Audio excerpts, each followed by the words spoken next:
I had just posted vacation pics with my boyfriend when some random relationship tester slid into my DMs. Hey sweetie, your boyfriend looks like a player. Give me his Instagram and I'll test him for free. Okay? I shot back. Scammer. You're probably just a homewrecker trying to slide into other people's relationships. She didn't like that. She screenshotted our conversation, posted it online, and played the victim. Next thing I knew, my inbox was flooded with people calling me every name in the book. I publicly apologized just to keep the peace. But she and her internet mob had already made up their minds they were going to help test my boyfriend whether I liked it or not. A few days later, she triumphantly posted a screenshot of adding my boyfriend on Instagram with the caption, "Easy catch. Your boyfriend's not behaving." I looked at her post and honestly just felt sorry for her. The post hadn't even been up an hour before it hit 10,000 likes. I stared at the two screenshots. First, her friend request. "Hey handsome, add me." Second, their chat thread. The comment section was already a dumpster fire. People were tagging me left and right. Quick, make her look. Her boyfriend's flirting with some random woman. No wonder she freaked out when offered a free test. Turns out her man is trash. I took a breath and typed out a response. "Thanks for the concern, but my boyfriend and I have known each other since high school. I trust him. If things go south down the road, I'll walk away no hesitation. But until then, I'm not putting him through some loyalty test. And I don't want anyone messing with our relationship." A decent amount of people agreed with me, and I felt a little relieved. Maybe this would all blow over. Then she chimed in, practically in tears. "Sweetie, I don't want to ruin your relationship. I'm just trying to protect girls from bad guys." Her fans immediately fell back in line. They were all convinced I was just a woman too, in love to see the truth. I read through the comments until my chest felt tight, then turned off my phone. That evening I came home after work and found my boyfriend Aaron slouched on the couch scrolling his phone, a small smile on his face. When he heard me come in, he flipped the phone face down and sat up straight. "Summer, you're home early." "Yeah. Were you talking to someone?" "Just a buddy." My stomach dropped. He was lying. Aaron always blinked when he lied. I told myself everyone deserves some privacy and let it go. I vented about work like usual. Aaron listened like usual, but his eyes kept drifting back to his phone. After rambling for a while with no real response from him, I felt drained. On a whim I asked, "Hey, did anyone random try to add you on Instagram today?" He smiled. "Nope." My stomach dropped again. I gripped the collar of my shirt and pushed the thought out of my head. Aaron and I had been through a lot. Plenty of girls had tried classmates, co-workers, and he turned them all down. Why would some internet stranger be any different? I knew who Aaron was. I went to my room to relax. Then I made the mistake of opening the app again. The relationship tester had posted. The caption, "Poor girl, I actually feel bad for you." Underneath was a screenshot of her chat with Aaron. It started slow and awkward until she found out he was into gaming, and they clicked instantly. My grip tightened on my phone. Aaron really was great at games. I, on the other hand, was terrible. I'd eventually just stopped playing with him so I wouldn't drag him down. The comments piled on fast. "She still won't break up? She's never seen a decent man in her life. She deserves what she gets. Props to the blogger for putting up with such a gross guy." The relationship tester replied sweetly, "I'm not suffering. I just want to help other women see the truth." People ate it up. Her follower count shot up overnight. I clicked on her profile, post after post of her testing other women's boyfriends. Every cover image had big text stamped across it, "Certified scum." The comment sections were full of people thanking her. And now it was my turn? Just then I heard the door. Aaron walked in, and I looked up. "Aaron, I can trust you, right?" He tilted his head, a little confused, then smiled and pulled me into a hug, pressing his forehead against mine. "Of course you can." "Okay, I trust you." I put down my phone and turned off the light. After that, I stayed off social media. Aaron acted completely normal. I figured once some new drama popped up online, people would move on. But a few days later, on my lunch break after a client meeting, I spotted Aaron on a nearby street. Hard to miss tall, black jacket, standing out in the crowd. What was also hard to miss was the woman next to him, fitted black dress, big smile, holding his hand. It was the relationship tester. I gripped my bag and walked over fast. The second I got close,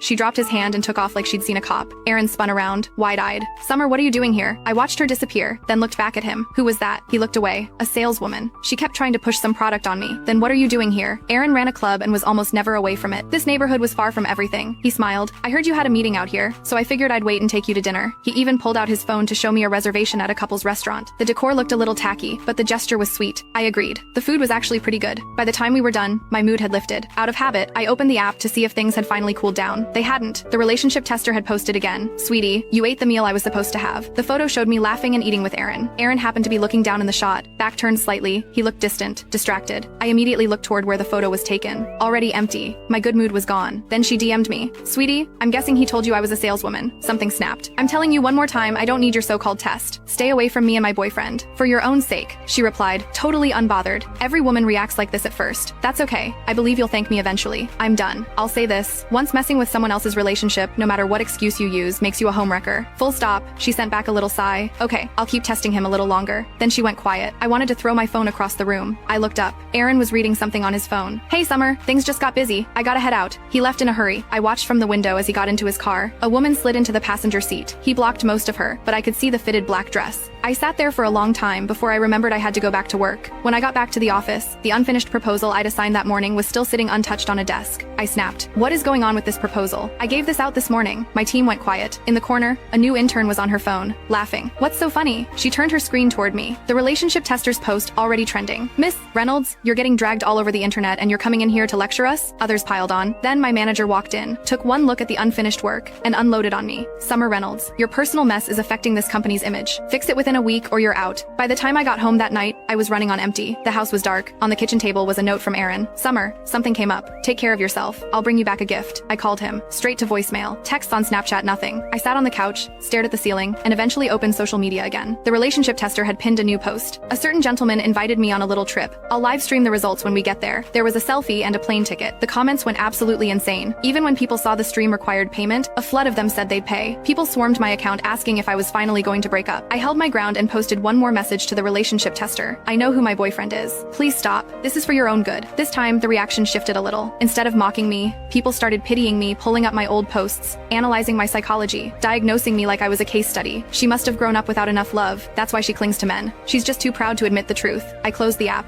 Right then, a friend request popped up from a stranger. I accepted it, and she immediately sent me a photo, Aaron, and a location. He's here. The next day was Saturday. I booked a flight. On the way to the airport, a girl stepped right in front of me. She told me the relationship tester had helped her see the truth about her own guy, then grabbed my hand with this pitying look. I can't stand watching you do this to yourself. Is defending a man really worth all of this? You need to wake up. I nodded, looking her dead in the eyes. You're so right. Thank you. Then I reached into my bag and pulled out $100 bill. Here, I just found this on the ground. Take it. She blinked. Oh, I mean, found money. I probably shouldn't. She said that, but her hand was already reaching for it. The second her fingers were about to touch it, I snatched it back. You'd seriously take found money? You just failed the morality test. She lost it. Are you kidding me? I gave you real advice and you pull some stupid trick on me? You people love testing others, right? How does it feel when the tables turn? That's totally different. That's love being tested. I laughed. They're both tests. Who are you people anyway? What gives any of you the right to randomly test strangers? Her face went red. No wonder everyone calls you a doormat. Just wait until the live stream. You'll get what's coming to you. She stormed off. I kept walking. I landed, and the live stream had already started. The relationship tester was stretched out on a hotel bed in a slinky slip dress, looking very comfortable. In the chat, people were asking why I hadn't shown up yet, joking that I was somewhere crying. She told everyone to be patient with unenlightened girls, but she couldn't quite hide the smile creeping onto her face. Time ticked by. Then people started noticing. Why hasn't the guy shown up yet? Are we being played? Honestly, we've only ever seen chat logs. We've never seen them together on screen. A flash of panic crossed her face, but she recovered fast, tossing her hair back. Would I seriously fake something like this? When a woman like me makes a move, no man says no. Okay then, help me test mine after this. Sure, once I finish this one and help that girl finally break up with her scumbag, you're next. The comments flooded with people thanking her, saying she was selfless and amazing, and that only someone like me deserved to be cheated on. I'd been quietly watching the whole time. Finally I typed, there's still time to stop this. I'm telling you, stop now. The second I appeared, the chat exploded. Oh look, it's the internet's most famous doormat. Here to watch your man cheat in real time? Then came the sound of a key card at the door. The relationship tester hid her phone, puffed herself up, and looked right at the camera. Don't be scared, sweetie. This is all for your own good. The hotel room door swung open. A man walked in.